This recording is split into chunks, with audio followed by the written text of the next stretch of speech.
ত্রিপুরা রাজ্যে স্বাস্থ্য পরিষেবাকে আরও শক্তিশালী করতে নতুন পদক্ষেপ নিল ত্রিপুরা সরকার।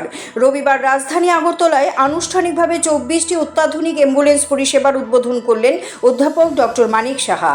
ফিতা কেটে সবুজ পতাকা নেড়ে তিনি এই অ্যাম্বুলেন্সগুলোর যাত্রা শুরু করান।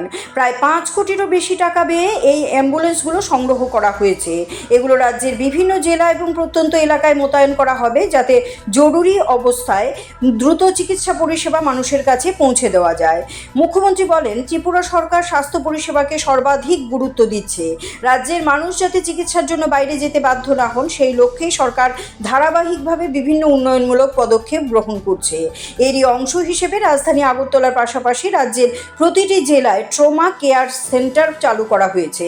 তিনি আরও জানান, উন্নত চিকিৎসা পরিষেবা প্রদানের লক্ষ্যে আধুনিক অপারেশন থিয়েটার তৈরি করা হয়েছে এবং জটিল রোগের চিকিৎসার জন্য অত্যাধুনিক চিকিৎসা ব্যবস্থা চালু করা হয়েছে। ইতিমধ্যে রাজ্যে সফলভাবে কিডনি প্রতিস্থাপন সহ বিভিন্ন জটিল অস্ত্রোপচার সম্ভব হচ্ছে, যা রাজ্যে স্বাস্থ্য পরিষেবার মান উন্নয়নেরই প্রমাণ। সরকারের এই নতুন উদ্যোগের ফলে জরুরি স্বাস্থ্য পরিষেবা আরও দ্রুত কার্যকর হবে বলে মনে করা হচ্ছে। অনুষ্ঠানে স্বাস্থ্য দপ্তরের অন্যান্য উচ্চপদস্থ আধিকারিকেরাও উপস্থিত ছিলেন। রাজ্যবাসীর কল্যাণে এই অ্যাম্বুলেন্সগুলো এখন থেকে গুরুত্বপূর্ণ ভূমিকা পালন করবে বলে আশা প্রকাশ করা হয়েছে। আমাদের টোটাল 24টার মতো আজকে DLS support, ALS support ambulance আজকে এখানে এটাকে দেওয়া হয়েছে, ডেডিকেটেড টু সাফারিং পিপল।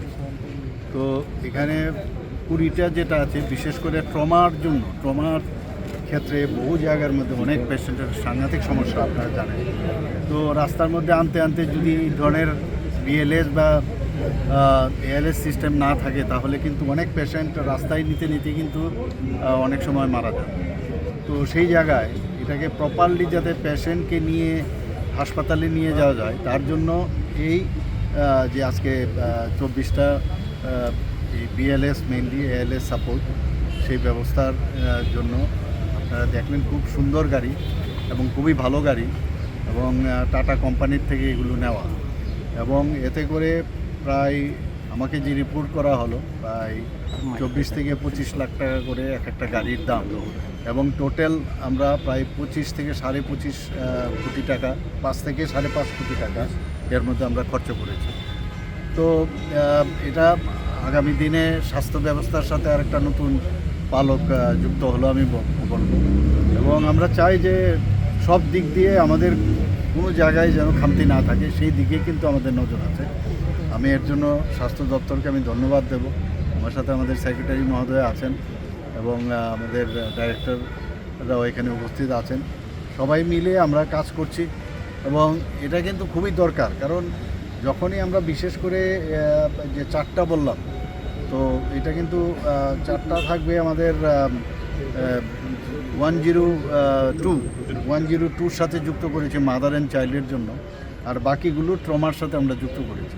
এতে করে এখন কিন্তু অনেকটা সুবিধা হবে। যখনই ওরা খবর পাবে, সেই খবর পাওয়ার সাথে সাথে যখন পৌঁছে যাবে, এবং যেভাবে ভিতরটা আপনারা দেখেছেন, ট্রলি যে কোনো একজনই আরামসে ট্রলিকে টানতে পারবে, এর জন্য দুজনেরও দরকার নেই। আর আস্তে আস্তে করে নিচে থেকে কিন্তু পাও খুলে যাচ্ছে, পাগুলোও কিন্তু রাস্তার মধ্যে আরামসে এসে এটা স্ট্যাটিক কন্ডিশনে সে একজন লোক ইচ্ছে করলে নিয়ে যেতে হবে, মানে কোনো রকম খুব ইজি বিষয়টা। তো আমাদের জন্য খুবই, আমার মনে হয়, আমি ডেডিকেট করলাম সমস্ত ত্রিপুরাবাসীর জন্য, যখনই কোনো অসুবিধা হবে এই সার্ভিসটা ওনারা পাবেন। সে তো নর্মাল যা ট্রেনিং, তো যে কোনো জায়গায় ট্রেনিং ছাড়া তো হবে না।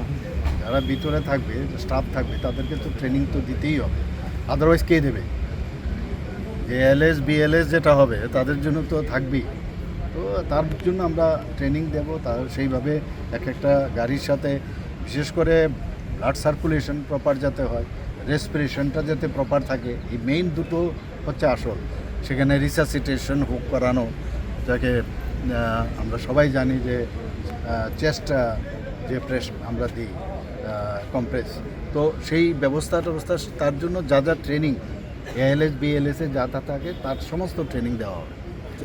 গাড়িগুলো কি কোনো হসপিটালে থাকবে না হাইওয়েগুলোতে থাকবে? না, এগুলো নাম্বারে আমাদের তো ইয়েতে থাকবে, তো সেই নাম্বারে ফোন করলে সেখান থেকে তারা খবর পাবে, সাথে সাথে চলে আসবে। রাজস্ব কত টাকা খরচ হয়েছে এইটা? তো 5.5 থেকে 5.5 কোটি টাকার মতো খরচ